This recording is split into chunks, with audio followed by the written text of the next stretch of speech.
Shalom saudara-saudara yang Tuhan Yesus kasihi. Puji Tuhan, kita kembali lagi bertemu di dalam khotbah online GPC Anugerah Bermazmur 21 Juni 2020. Sebelum kita belajar firman Tuhan, mari kita berdoa lebih dulu. Tuhan Yesus, terima kasih untuk berkat-Mu hari ini, untuk hari yang Tuhan berikan, di mana kami boleh menikmati segala kebaikan dan kemurahan Tuhan yang luar biasa dalam hidup ini. Terima kasih Tuhan sudah membawa kami masuk kembali di dalam persekutuan dengan Tuhan melalui firman Tuhan yang sebentar lagi akan kami dengarkan. Berbicara dan berkata-katalah Tuhan, sebab kami bukan cuma ingin mendengar, tetapi kami ingin menyimpan di dalam hati kami dan bertumbuh serta berbuah bagi kemuliaan Tuhan. Itu sebabnya hari ini Roh Kudus, Engkau sendiri akan mengambil alih.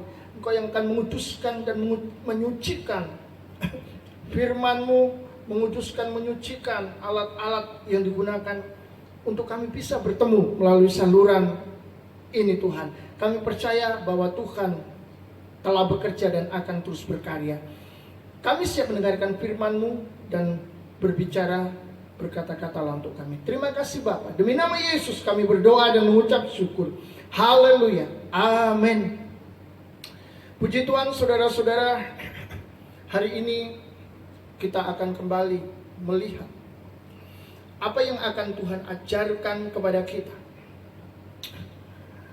Saya percaya bahwa di dalam hidup ini semua orang pasti punya yang namanya masa lalu. Dan masa lalu menentukan masa depan. Begitu pula dengan hidup kita, akan ditentukan oleh masa lalu kita, apapun yang terjadi di masa yang akan datang kemudian. Saudara-saudara, kita punya yang namanya hari ini, hari depan. Tapi jangan lupa, kita juga punya masa lalu, hari kemarin. Dan masa lalu itu selalu membayangi kehidupan kita sampai kapanpun. Kita tidak bisa melupakan hal-hal yang terjadi di masa-masa yang sebelumnya. Dan mungkin saja itu adalah masa-masa yang suram, masa-masa yang gelap, masa-masa yang sulit. Adakah hari ini saudara-saudara sudah berdamai dengan masa lalu? Atau saudara sedang bermusuhan di dalam batin sehingga merasa tidak nyaman dalam kehidupan? Menjalani kehidupan rasanya berat, menjalani kehidupan rasanya sulit, padahal tidak terjadi apa-apa, karena peristiwa dan kejadiannya itu terjadi di belakang sana, di masa lalu. Saya ingin kita membaca kitab Pengkhotbah pasal 7 ayat yang ke-10. Pengkhotbah pasal 7 ayat yang ke-10.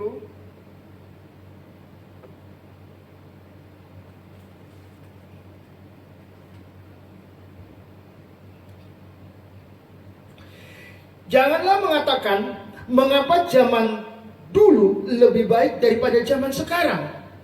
Karena bukannya berdasarkan hikmat engkau menanyakan itu. Saya ulangi, jangan mengatakan mengapa zaman dulu lebih baik daripada zaman sekarang, karena bukannya berdasarkan hikmat engkau menanyakan hal itu. Ada banyak orang yang tidak bisa berdamai dengan masa lalu, karena apa yang mereka alami dulu sangat suram sehingga mengganggu kehidupan selanjutnya. Tetapi sebaliknya ada orang-orang yang justru bernostalgia dengan masa lalu, karena merasa masa lalu itu jauh lebih baik daripada masa sekarang di mana dia hidup. Kitab Pengkhotbah pasal 7 ayat yang ke-10 menunjukkan bahwa ada orang-orang yang melihat bahwa kehidupan yang dulu dianggap jauh lebih baik daripada zaman sekarang. Setelah reformasi, ada banyak orang berharap bahwa keadaan akan menjadi semakin baik, hidup mereka akan menjadi semakin baik, masa depan mereka lebih terjamin. Tetapi saudara-saudara, apa yang terjadi? Bahwa pada akhirnya ada juga, banyak juga orang-orang yang merasa tidak puas dengan perubahan politik yang ada di negeri ini. Nah, lalu orang mulai menyindir, membuat sindiran-sindiran dengan gambar Presiden Republik Indonesia sebelumnya. sambil ketawa, presiden dalam gambar itu berkata, "Ya Allah, lebih penak zamanku toh, lebih enak zaman saya kan." Saudara-saudara, mungkin itu terasa lucu, tetapi saya tahu ada banyak orang yang merasa itu benar. Tetapi sebagian lagi tetap memikirkan hal lain lebih rasional. Nah, bangsa Israel itu pun juga seperti apa yang baru saja kita bicarakan. Mereka melihat masa lalu jauh lebih baik daripada masa setelah mereka keluar dari Mesir. Kita tahu bahwa mujizat Tuhan begitu sangat luar biasa. Ketika bangsa Israel keluar dari Mesir, mereka mengalami satu mujizat besar. Laut itu dibuka dan mereka bisa berjalan di atas tanah sampai ke ujung. Dan ketika musuh-musuh atau tentara Fir'aun mengejar mereka, air laut itu berbalik dan membunuh mereka. Itu spektakuler, itu luar biasa. Tetapi bangsa ini setelah keluar dari Mesir dan berjalan bersama Tuhan, mereka bukan tidak mengalami yang namanya kesulitan, tidak mengalami yang namanya masalah. Mereka alami itu, dan itu adalah perjalanan iman mereka. Mereka sedang dilatih dan diajar untuk percaya kepada Tuhan, untuk mengandalkan Tuhan. Tetapi rupanya mereka gagal untuk mempercayai Tuhan apa adanya. Saudara-saudara, orang-orang Israel kembali bernostalgia dengan masa lalu. Mereka bersungut-sungut kepada Tuhan. Mereka marah kepada Tuhan. Mereka ngomel. Mereka berkata bahwa di Mesir itu lebih baik daripada saat ini ketika mereka berjalan bersama dengan Tuhan. Padahal sebelumnya mereka itu menjerit bertahun-tahun sampai Tuhan mendengar cerita mereka, karena perbudakan yang mereka alami sangat menyakitkan. Mereka sangat tertekan dan mereka tidak bahagia. Dan ketika mereka dikeluarkan oleh Tuhan dari tanah Mesir, harusnya mereka berkata, "Wow, luar biasa."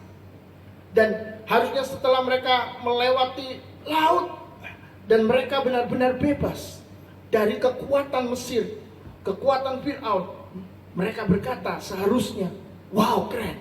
Tetapi yang terjadi tidak. Mereka malah bersungut-sungut. Tetapi itulah manusia yang seringkali menjadikan zona nyaman dan aman sebagai ukuran hidup lebih baik atau tidak lebih baik. Lah, mungkin saja hari-hari ini ada banyak orang yang juga berkata bahwa masa lalu lebih baik dari masa setelah ada pandemi virus corona. Saudara-saudara, mengapa hal itu bisa terjadi? Itu adalah wajar dan mungkin manusiawi. Kenapa? Karena seringkali zona nyaman dan aman memang selalu menjadi ukuran hidup kita untuk menilai dan menentukan bahwa itu lebih baik atau tidak baik. Tetapi mari kita belajar untuk tidak fokus dengan segala kejadian dan peristiwa yang ada, namun belajar melihat bahwa apapun yang terjadi dalam hidup ini, Tuhan telah menentukan sesuatu yang baik untuk kita. Maka kita tidak akan bernostalgia dengan masa lalu, ataupun kita tidak perlu lagi menyesali dan terbayang-bayang dengan masa suram kita, masa lalu kita yang sudah lewat. Paulus sebagai seorang rasul Tuhan Yesus dalam menjelaskan perbedaan hidup juga menggunakan masa lalu sebagai perbandingan untuk membedakan antara orang-orang yang dulu tidak mengenal Allah dan orang-orang yang sekarang mengenal Allah. Analoginya, dulu katanya di dalam surat 1 Korintus 12 ayat 2 dan 3. Dulu saat masih pacaran mungkin, atau saat masih menikah dengan ilah-ilah dan allah-allah lain yang bukan Allah yang berinkarnasi turun ke dunia menjadi manusia, Paulus berkata, kamu ditarik kepada berhala-berhala yang bisu. Apakah berhala? Yang disembah oleh manusia, tetapi itu bukanlah Allah. Yang disembah oleh manusia, tetapi bukanlah Allah yang sejati. Apa itu? Sembah, penyembahan. Penyembahan adalah sikap penundukan diri secara total kepada siapa kita menyerahkan diri. Sekali lagi saya ulangi. Penyembahan adalah sikap penundukan diri secara total kepada siapa yang kepadanya kita menyerahkan diri. Saudara-saudara yang dikasihi Tuhan, ketika kita memberikan hidup kita kepada seseorang, memberikan tubuh, jiwa, dan roh kita, memberikan hidup kita sepenuhnya, maka itu sebenarnya adalah penyembahan. Itu sebabnya penyembahan kepada berhala tidak serta-merta bahwa berhala itu haruslah sesuatu yang secara umum memang disembah oleh orang lain. Tetapi berhala itu bisa jadi hobi kita, bisa jadi sesuatu yang kita prioritaskan, yang untuknya kita memberikan seluruh hidup kita, memberikan seluruh pikiran kita, dan meninggalkan Tuhan. Ada orang-orang yang kerja mati-matian, dan hidupnya hanya untuk kerja, dan tidak mau memikirkan yang lain, apalagi bersekutu dengan Tuhan. Maka pekerjaan itu sudah menjadi berhala baginya. Mungkin ada orang berkata, itu lebih baik bukan daripada nganggur, tidak punya duit, lalu menjadi beban hidup bagi orang lain. Oh ya, tentu saja. Firman Tuhan juga mengajar supaya kita bisa bekerja, agar bisa makan. Tetapi bukan itu prioritas kita, bukan itu tujuan hidup kita. Tujuan hidup kita adalah untuk memberikan hidup kita kepada Tuhan dan menyerahkan diri kita kepada Tuhan.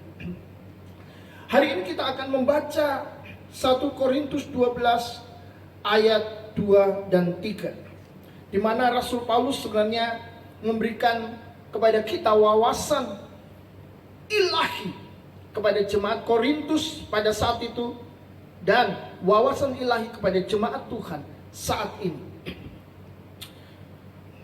1 Korintus 12 ayat 2 dan 3. Kamu tahu bahwa waktu kamu masih belum mengenal Allah, kamu tanpa berpikir ditarik kepada berhala-berhala yang bisu. Karena itu aku mau meyakinkan kamu bahwa tidak ada seorang pun yang berkata-kata oleh Roh Allah dapat berkata, terkutuklah Yesus. Dan tidak ada seorang pun yang dapat mengaku Yesus adalah Tuhan selain oleh Roh Kudus.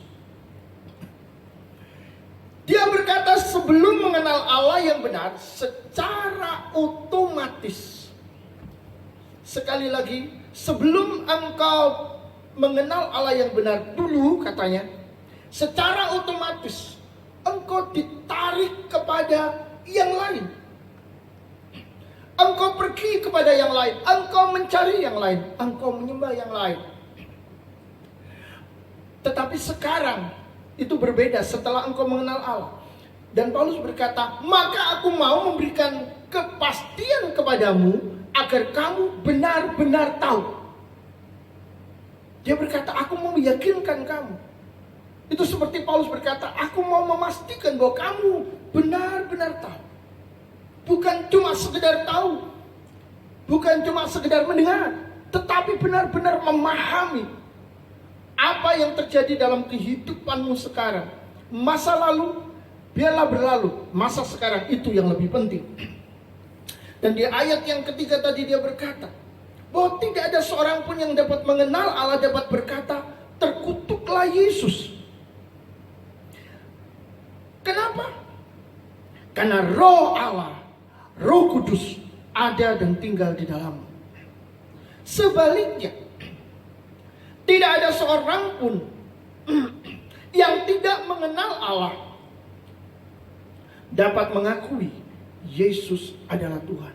Tidak seorang pun yang Roh Kudus tidak ada di dalamnya mengaku Yesus itu Tuhan.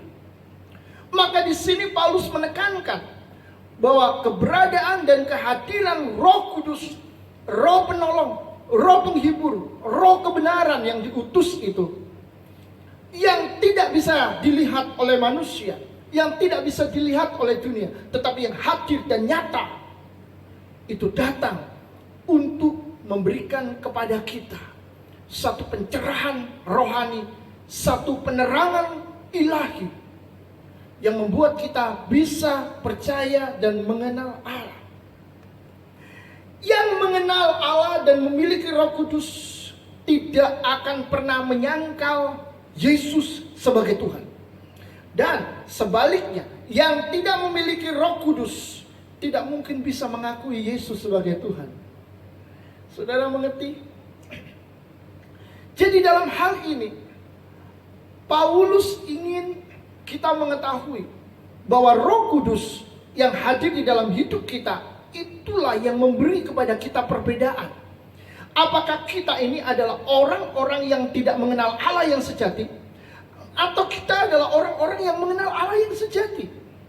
Dulu Roh Kudus belum tinggal di dalam hatimu dan engkau ditarik kepada berhala-berhala bisu, engkau secara otomatis ditarik kepada penyembahan-penyembahan, kepada Allah yang tidak sejati, yang tidak engkau ketahui.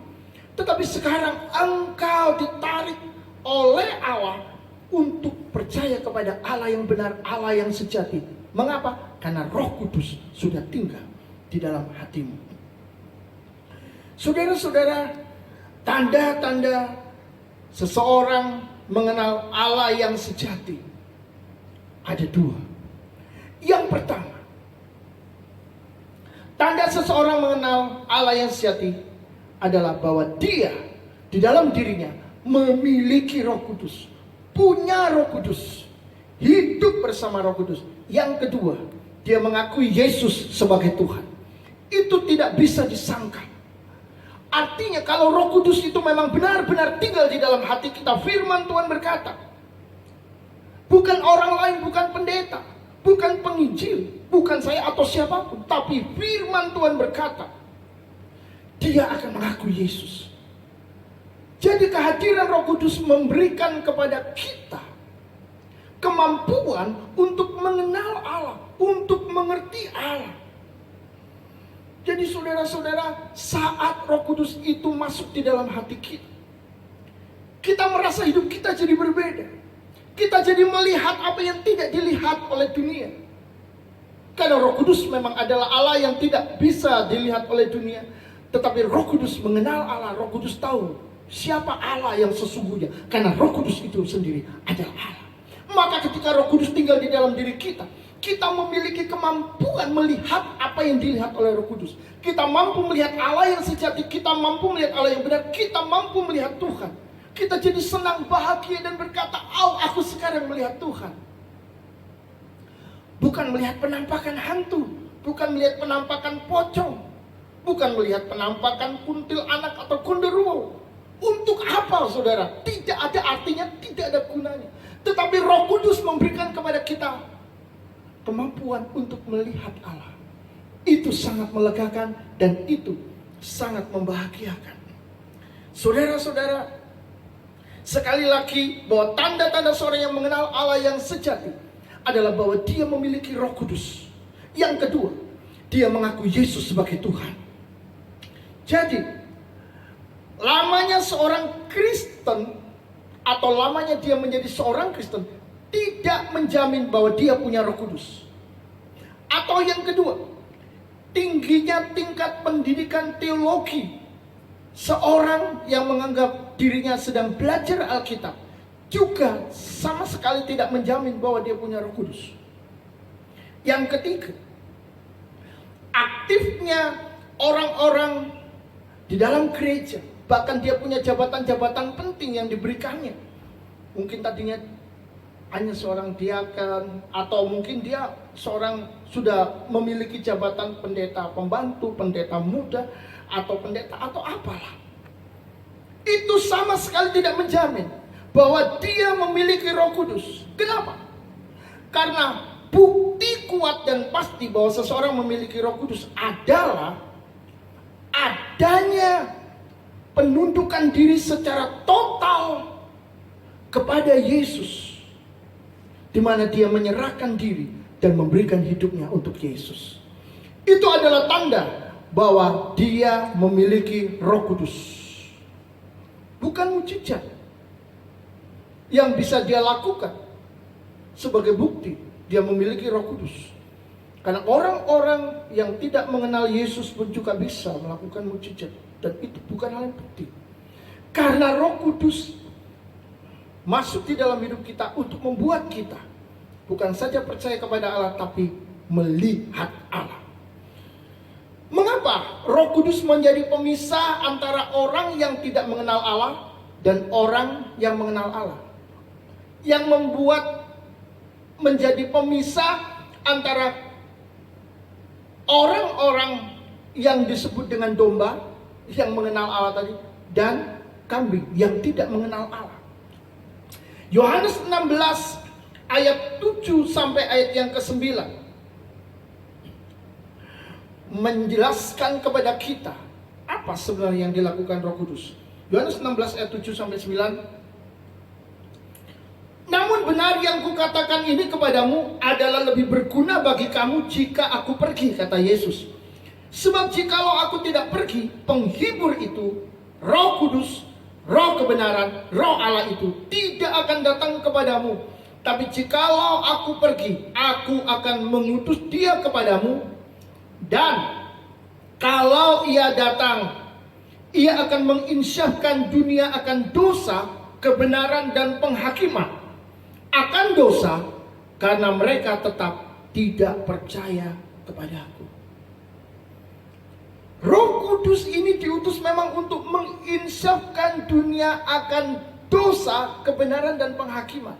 Tapi supaya tidak meluas, saya ingin kita cuma memperhatikan kata-kata Roh Kudus diutus menginsafkan dunia akan dosa. Dan di dalam ayat yang ke-9 dikatakan akan dosa karena mereka tetap tidak percaya kepadaku.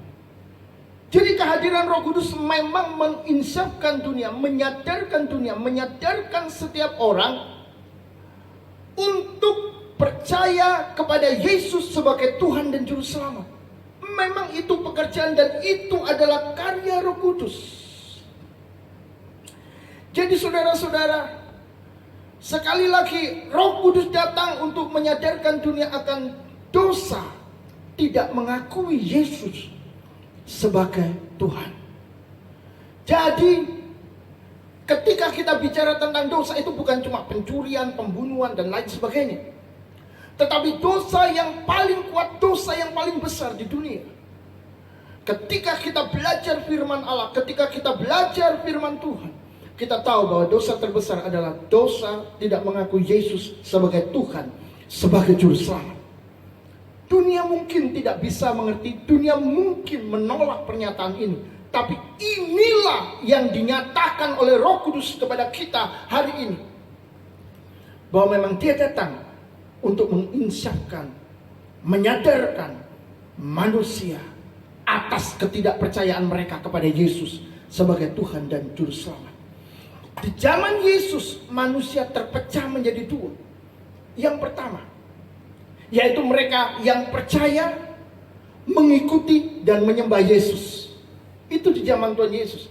Yang kedua, yaitu mereka yang menolak, yang menyalibkan atau setuju membunuh dan menyingkirkan Yesus dari dunia ini. Bagaimana dengan hari ini, di zaman ini? Tetap sama. Tidak ada yang berubah. Roh Kudus terus menyadarkan manusia akan dosa tidak percaya kepada Yesus. Dan selalu ada yang akan percaya dan menolak seperti zaman Yesus. Roh Kudus adalah Roh Allah. Dialah yang memisahkan antara yang palsu dan yang sejati. Jika Roh Kudus ada di dalam diri kita, maka Roh Kudus pun juga akan menyingkapkan kepalsuan iman kita. Seringkali orang berkata aku percaya Yesus. Seringkali orang berpikir bahwa dia sudah memiliki iman, dia sudah memiliki Roh Kudus. Ternyata mereka mempercayai Yesus dengan cara yang sama sekali berbeda. Ada orang-orang yang datang kepada Yesus karena dia butuhkan sesuatu. Dia menginginkan mujizat, dia menginginkan sesuatu. Tetapi ketika Tuhan tidak memberikan itu, hilang, lenyap imannya. Maka itu bukanlah iman. Itu tidak menunjukkan Roh Kudus ada di dalam dia. Walaupun seorang sudah sekolah Alkitab, sekolah tinggi Alkitab, sampai gelarnya doktor, bisa tidak dia keluar dari sana, dia murtad, dia meninggalkan Tuhan, dia meninggalkan imannya? Tentu saja itu sangat bisa. Bukan dia meninggalkan iman, tapi memang sejak pertama dia tidak benar-benar mengenal Allah, dia tidak benar-benar mengenal Yesus. Roh Kudus tidak ada di dalamnya. Saudara-saudara, ini adalah teguran keras bagi kita yang merasa diri kita adalah seorang percaya. Tuhan mau kita memiliki iman yang murni, iman yang benar akan anak Allah, akan Yesus Kristus Tuhan kita.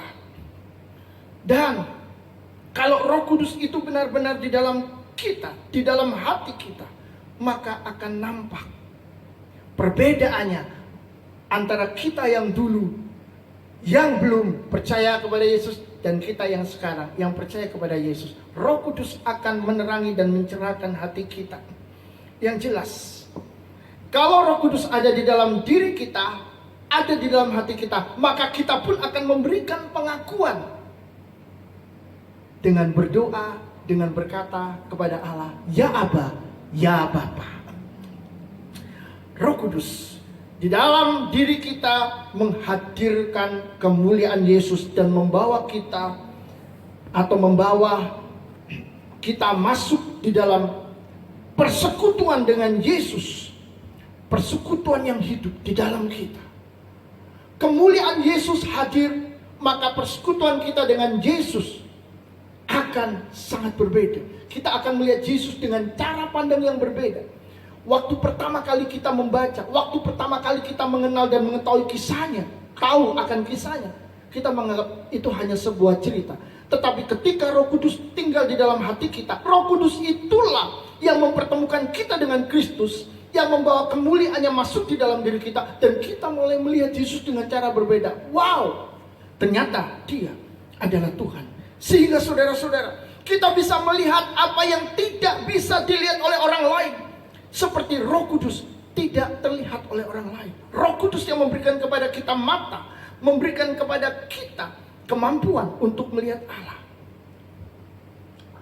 Saudara, Roh Kudus membuat kita bisa melihat Tuhan.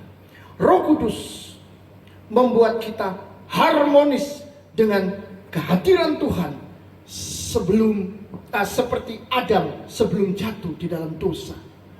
Dulu Adam dan Hawa bisa bersekutu dengan Allah, tetapi mereka kehilangan persekutuan itu. Yesus datang mengutus Roh Kudus untuk kita, supaya kita kembali memiliki persekutuan yang hidup dengan Tuhan. Dan kalau saudara adalah orang-orang yang mengalami itu, hari ini saudara adalah orang-orang yang berbahagia. Karena bukan saja saudara sedang bertemu dengan Tuhan, bukan saja saudara mengalami persekutuan dengan Tuhan, tapi saudara adalah orang-orang yang diselamatkan. Amin. Tuhan memberkati.